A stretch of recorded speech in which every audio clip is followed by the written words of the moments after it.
Greetings, guys. It's Brian over at NuTech Cleaning Systems and the ObserveX Consulting Group, and we're here to do number 6 of our video series, Building Your Business, okay? So in the prior videos, we started off with planning. We talked about setting some goals and the importance of setting goals. We talked about how vital it is to not only have a marketing plan and a certain amount of marketing energy. We also talked about consistency and how it ties in with sales. Then we spoke in the last video about sales and how important driving sales are, the keys and the details of sales. Now we're going to talk about staffing.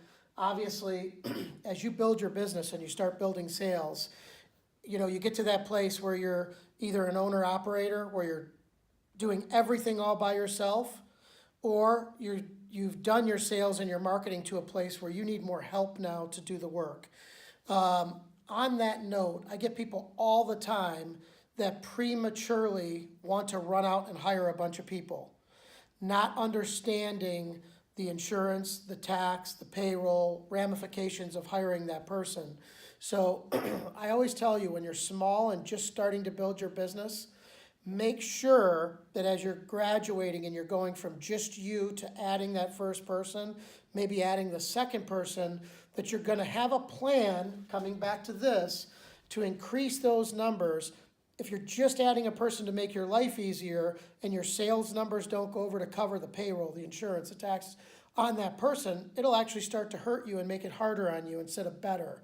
The idea with increasing payroll with more people is to make your life easier so you can stop being the owner, operator, the guy who's cutting the wood we talked about, or the guy who's cleaning the carpets, or running the wires if you're an electrician or a plumber or whatever. So as you do this through your planning and you're setting goals, you need to make sure that you're setting the goals to get the right staffing to do these sales and to do the work. Now, the biggest thing with staffing, and it's really tough for every business, large and small across the country, is people. People say to me all the time, we're basically on the east side of Michigan, and I get calls almost every week, every other week, begging me to open a location on the west side of Michigan. The problem is, we have plenty of shelving, we have plenty of inventory, we have plenty of everything. We could open up an operation over there tomorrow. The challenge is you have to have the people. That's the hardest part of any operation, because you could have the coolest building, the nicest shelves, the best inventory. You can have all those things. But if you don't have the right people, forget it. It doesn't work. All you do is create double the misery, double the headaches, and all that stuff. And that's the market over on the west side of the state hasn't shown us.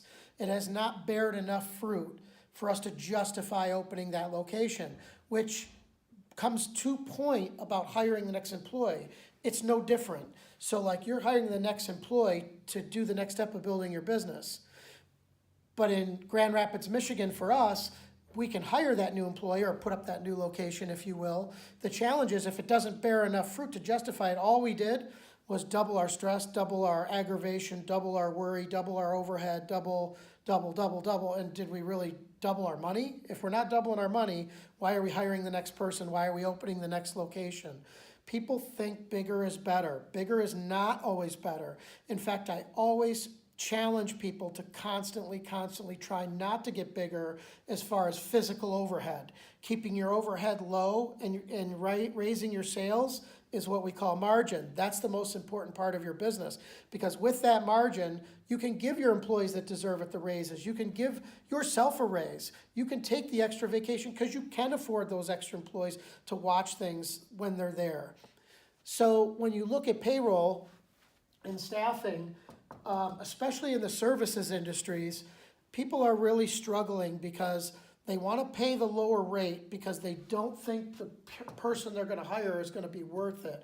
Or they get into this rut where I'm only paying this X until I hire this person, and they show me over a long period of time that they're worth paying X or Y or Z. And what I would say to you is, that's a great way to start to nowhere. If you are doing things, I'm going to step back. there's a whole section that we're gonna be doing on interviewing, and I just can't push it into one video. You guys would be sitting here listening forever, it'd be frustrating, but we're gonna talk about interviewing and employees next, but staffing to cover these sales, you're gonna need to hire the right staff. And when we do our interviewing video, which I believe is coming right after our staff meeting interview video, it's gonna tie your employees into the staffing. Having the right staff in the right place at the right time with the right culture is all part of this planning. It's all part of your marketing, it's all part of your sales. As you're watching these videos, if you've started at 1 and you've watched 2 and 3 and 4, you should be able to feel these pieces like coming together in your brain to where you're saying, okay, having the right, we talked in sales about how important it was to have the right staff on board. Staffing's a frustrating animal because you hire people, you think they're great, they let you down all the time. Or you hire someone you think, wow, he was here for me for a whole year, he was so great and he just left for another job. Well, the question is, why did he leave for another job? Number one. Number two, keeping in mind that all people move around and go to different companies for a whole host of different reasons. It could be something with their spouse's job. It could be that they're just burnt out on doing something. Quite often, though, when you have a good person that's genuinely good and they leave, it's because you've either exhausted the things that they can do to grow themselves, or you've exhausted their ability to make more money. And if you're paying these guys 10 or 12 or 15 or even $17 an hour, as you start to get up in those higher wages, you could be paying somebody a decent wage, but if they don't have anywhere to go in growth, well, why would they stay? I mean, you want them to have the freedom to grow your business for you.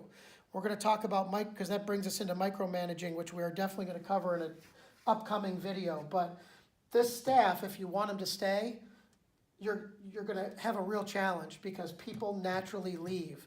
If you look at how many people are in your company for 25 years or 10 years, it's very few.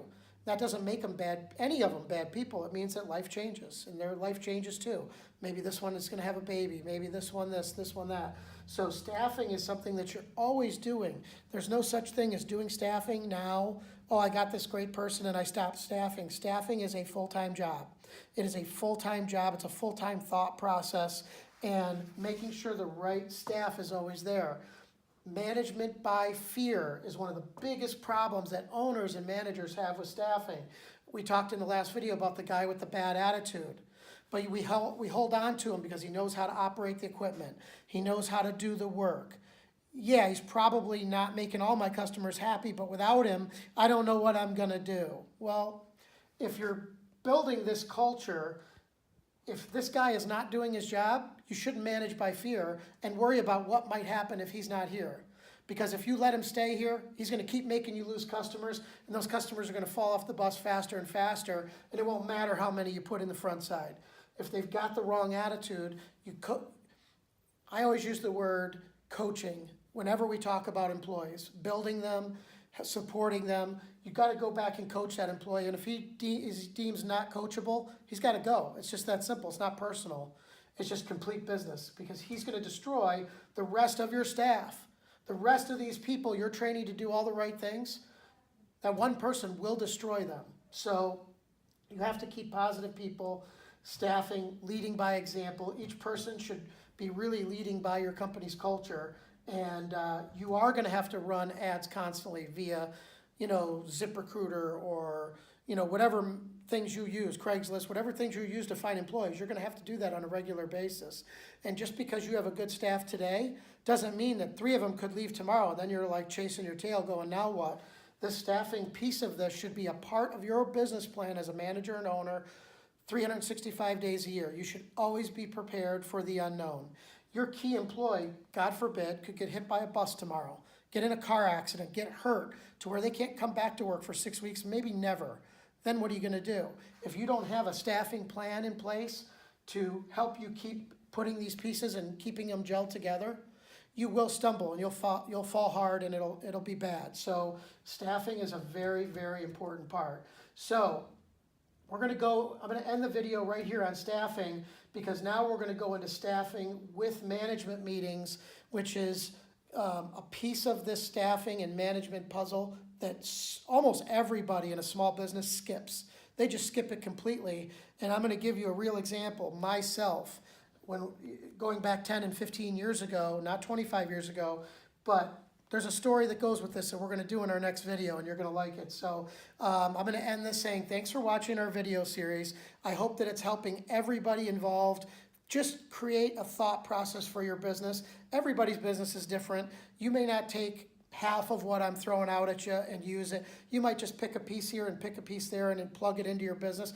Great, fantastic. Anything I can do to help you make your life better and your business better, that's what this whole series is about. So thanks for watching.